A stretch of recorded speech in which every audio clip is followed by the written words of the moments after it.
নমস্কার। গল্পগাথা audio story চ্যানেলে আজ শুনবেন সুকুমার রায়ের লেখা গল্প দাশুর কীর্তি। গল্প পাঠে আমি মাধুরী। নবীন চাঁদ স্কুলে এসে বললে কাল তাকে ডাকাতে ধরেছিল। শুনে স্কুল শুদ্ধ সবাই হা হা করে ছুটে আসলো। ডাকাতে ধরেছিল? বলিস কি রে?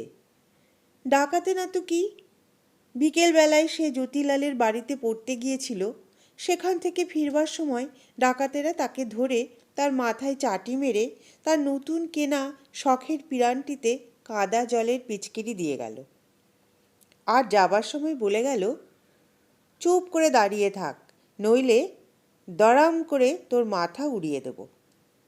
তাই সে ভয়ে আড়ষ্ট হয়ে রাস্তার ধারে প্রায় 20 মিনিট দাঁড়িয়েছিল। এমন সময় তার বড় মামা এসে তার কান ধরে বাড়িতে নিয়ে বললেন, রাস্তায় সংসেজে ইয়ার্কি করা হচ্ছিল। নবীন চাঁদ কাঁদো কাঁদো গলায় বলে উঠল, আমি কি করব?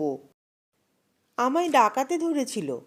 শুনে তার মামা প্রচণ্ড এক চড় তুলে বললেন, ফের জ্যাঠামি? নবীন চাঁদ দেখলে মামার সঙ্গে তর্ক করা বৃথা, কারণ সত্যি সত্যি তাকে যে ডাকাতে ধরেছিল এ কথা তার বাড়ির কাউকে বিশ্বাস করানো শক্ত। সুতরাং তার মনের দুঃখ এতক্ষণ মনের মধ্যেই চাপা ছিল। যা হোক, স্কুলে এসে তার দুঃখ অনেকটা মনে হয় দূর হলো, কারণ স্কুলের অন্তত অর্ধেক ছেলে তার কথা শুনবার জন্য একেবারে ব্যস্ত হয়ে ঝুঁকে পড়েছিল এবং তার প্রত্যেকটি ঘামাচি, ফুসকড়ি আর চুলকানির দাগটা পর্যন্ত তারা আগ্রহ করে ডাকাতির সুস্পষ্ট প্রমাণ বলে স্বীকার করেছিল। দু একজন যারা তার কনুয়ের আঁচড়টাকে পুরনো বলে সন্দেহ করেছিল, তারাও বলল যে হাঁটুর কাছে যে ছড়ে গেছে সেটা একেবারে টাটকা নতুন। কিন্তু তার পায়ের গোড়ালিতে যে ঘায়ের মতো ছিল সেটা দেখে কেষ্টা যখন বললে, ওটা তো জুতোর ফোসকা, তখন নবীনচাঁদ ভয়ানক চোটে বলল, যাও, তোমাদের কাছে আর কিছুই বলবো না। কেষ্টাটার জন্য আমাদের আর কিছুই শোনা হলো না। ততক্ষণে 10টা বেজে গেছে। ঢং ঢং করে স্কুলের ঘণ্টা পড়ে গেল।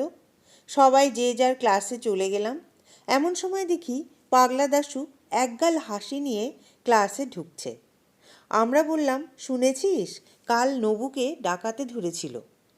যেমন বলা অমনি দাশরথী হঠাৎ হাত পা ছুঁড়ে বই টই ফেলে খ্যা খ্যা করে হাসতে হাসতে একেবারে মেঝের উপর বসে পড়ল।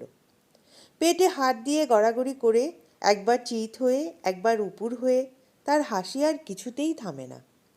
দেখে আমরা তো অবাক। পণ্ডিত মশাই ক্লাসে এসেছেন, তখনও পুরো দমে হাসি চলছে।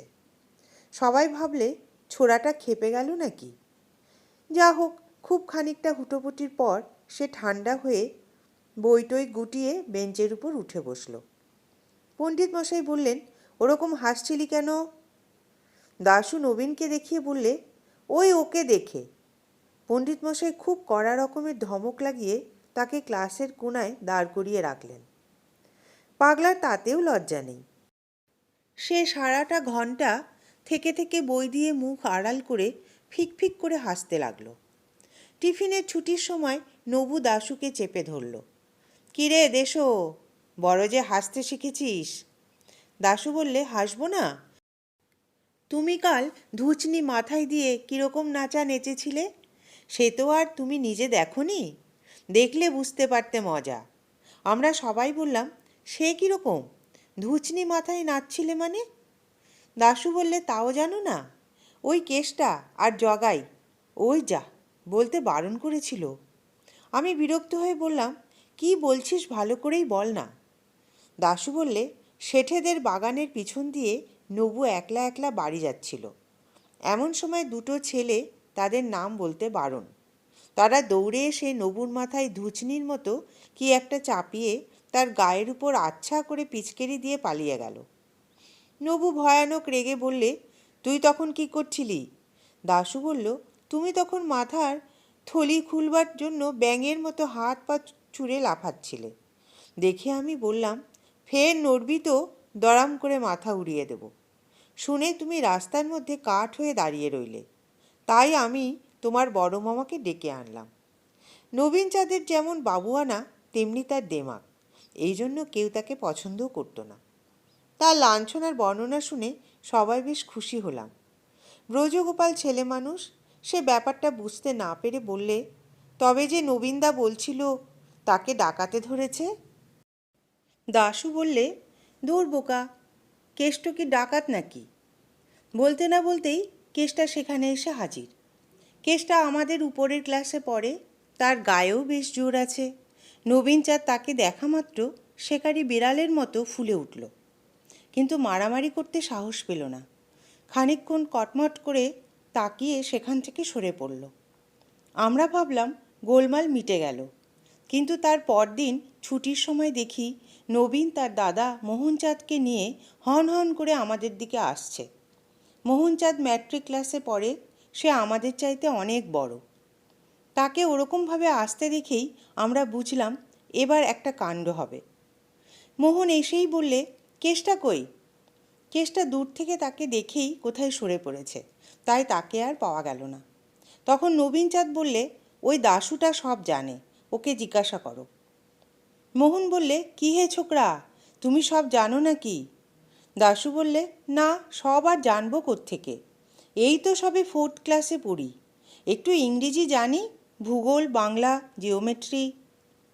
মোহনচাঁদ ধমক দিয়ে বললে, সেদিন নবুকে যে কারা সব ঠেঙিয়েছিল, তুমি তার কিছু জানো কি না? দাশু বললে, ঠ্যাঙায়নি তো, মেরেছিল। মোহন একটুখানি ভেঙচিয়ে বললে, খুব অল্প মেরেছিল না? তবু কতখানি শুনি? দাশু বললে, সে কিছুই না, ওরকম মারলে একটুও লাগে না। মোহন আবার ব্যঙ্গ করে বললে, তাই নাকি, কীরকম করে মারলে লাগে? দাশু খানিকটা মাথা চুলকিয়ে তারপরে বললে, ওই সেবার হেডমাস্টার মহাশয় আপনাকে যেমন বেত মেরেছিলেন সেই রকম। এ কথায় মোহন ভয়ানক চোটে দাশুর কান মুলে চিৎকার করে বললে, দেখ বেয়াদব, ফের জ্যাঠামি করবি তো চাপকে লাল করে দেব। তুই সেখানে ছিলি কি না, আর কি কি দেখেছিলি সব খুলে বলবি কি না? জানোই তো দাশুর মেজাজ কেমন পাগলেটে গোছের। সে একটুখানি কানে হাত বুলিয়ে তারপর হঠাৎ মোহনচাঁদকে ভীষণভাবে আক্রমণ করল।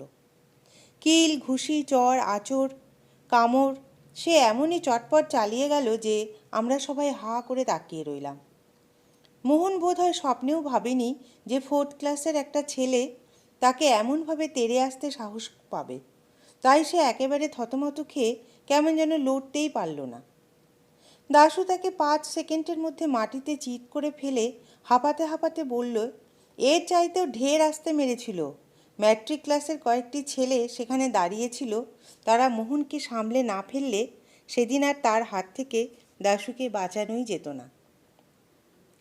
পরে একদিন কেষ্টাকে জিজ্ঞাসা করা হয়েছিল, হ্যাঁ রে, নবুকে সেদিন তোরা অমন করলি কেন? কেষ্টা বললে, ওই দাশুটাই তো শিখিয়েছিল ওরকম করতে, আর বলেছিল তাহলে 1 সের জিলিপি পাবি। আমরা বললাম, কই আমাদের তো ভাগ দিলি নে? কেষ্টা বললে, সে কথা আর বলিস কেন, জিলিপি চাইতে গেলুম, হতভাগা বলে কি না, আমার কাছে কেন, ময়রার দোকানে যা, পয়সা ফেলে দে, যত চাস জিলিপি পাবি।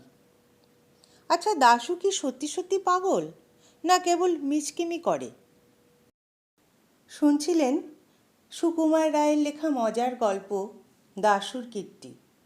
যদি ভালো লাগে চ্যানেলটিতে লাইক, শেয়ার, কমেন্ট করবেন, আর অনুরোধ করব অবশ্যই সাবস্ক্রাইব করে পাশে থাকবেন।